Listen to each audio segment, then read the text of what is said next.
I've been traveling the country, meeting all different kinds of farmers, and it never ceases to amaze me how deep-rooted each family is.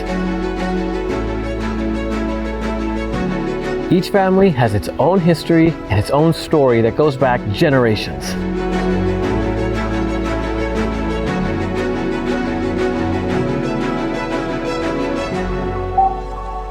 Today I'm talking with Colin Szawlowski with the Szawlowski Potato Farms here in the meadows of Northampton, Massachusetts. And here he is now.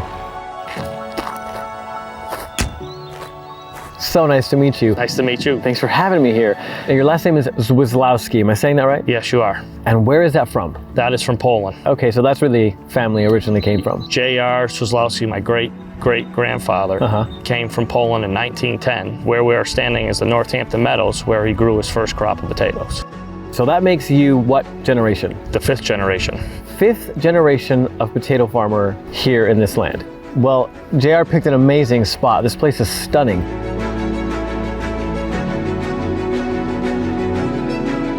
Can you tell me a little bit about the history? Yes, I could, but my great uncles could tell you even more, and they have some great stories. Do they still work on the farm? They're here every day. They come out and scout the potatoes in the morning and right before they go home. So if we took a good look, we could probably find them. Oh, that's incredible. Yes, please. Should we go? Yes. Because I'd love to meet them. Alrighty.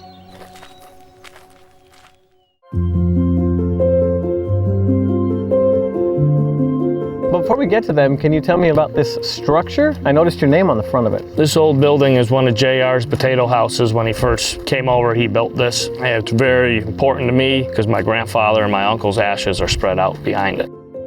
So who do we have here? I have my great uncle Frank. Frank, nice to meet you. My great uncle Chet. Chet. Nice to meet you. Nice to meet you. So what can you tell me about the history of this farm? Who founded the farm? Grandfather, J.R. And your grandfather came over from where? Poland. From Poland to here and was Yeah. like, you know what I want to do? I want to grow potatoes. Apparently, because that's what he did.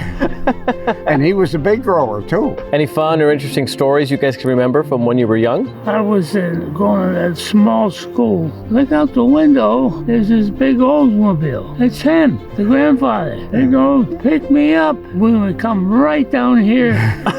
There already was a tractor sitting here waiting for me. He'd pick you up in that big old Oldsmobile and bring you right to work. How old were you when that was happening? 6, 7. 6 and 7 years old. You guys were driving tractors. We were young and didn't know nothing but work. J.R. and my father, they taught us the right way. We weren't hanging around the streets. You weren't hanging around the streets, you were hanging around the fields. And how many years would you say you've actually worked on the farm? She's 87, so 83 years you've been working. 83 years. That is incredible. Thank you so much. Thank you. It was a pleasure. Frank, it was a pleasure. Chet, Thank you. I'll leave you to your surveying. Yeah. Take care. Yeah. So tell me, what is it about this region that makes it great for growing potatoes? So we have the Connecticut River that runs through our farmland and it makes our soil very, very rich.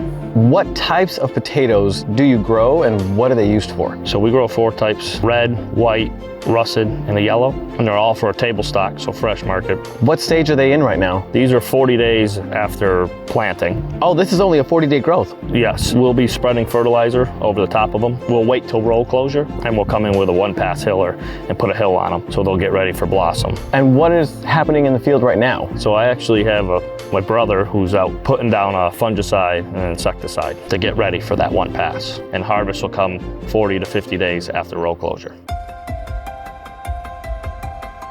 So here we are at the hub of your operation where the potatoes come as soon as they're pulled out of the ground. I see crates, I see giant bags of potatoes, trucks, and a lot of activity. Can you tell me a little bit about what's going on in there? We harvest our potatoes into a bulk truck. It came from the field, comes to our wash plant. And from there, the potatoes will be washed, graded, and sorted. They will cool for about 8 to 12 hours. And from our coolers, they'll go into our packing facility, which will be packed into anywhere from a 3-pound to a 10-pound bag, depending on the vendor. The finished product will go to another cooler, and then they will be shipped to wherever the vendor is located. Where do you guys ship and what makes this location ideal for where you ship? So we ship in the major cities in the East Coast. Being in Massachusetts, we are centrally located. We can get to our major cities, Boston, New York City, Philadelphia, from 2 to 5 hours. So you're just really close to all of these major cities. Well, it seems like you have a really good crew here. Can you tell me about your employees? So I wouldn't even call them employees, they're like family to us. We employ in our busy months anywhere from 60 to 70, slower months 20 to 30. We wouldn't be where we are today if we didn't have every one of them. Beyond all the work that the community does probably at this farm, is there anywhere you guys like to go to just unwind, have fun? So we like to go out to the Connecticut River there, which splits Hatfield, Hadley, Sunderland, Northampton, where all our farm fields are. We like to go on the boat, fishing, so.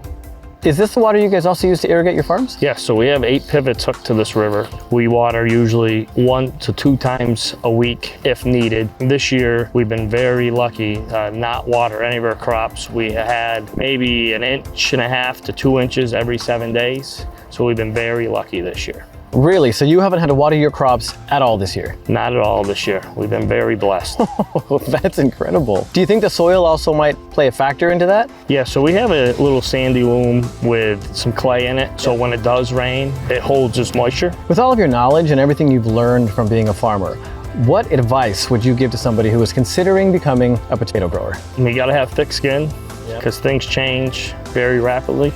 And you have to have a good family support group. Not just working with the family, but outside the work environment. Our family is very close. We have a thing called Patio Sunday, where my father makes hand-cut French fries and brags how good they are to us while we're watching the football games. Was that your way of inviting me to Patio Sunday? Yes, we are actually having one tonight. Can you please join? Yes, please. As soon as you said hand-cut French fries, I was like, you're gonna take me there, right? Here we go. All right.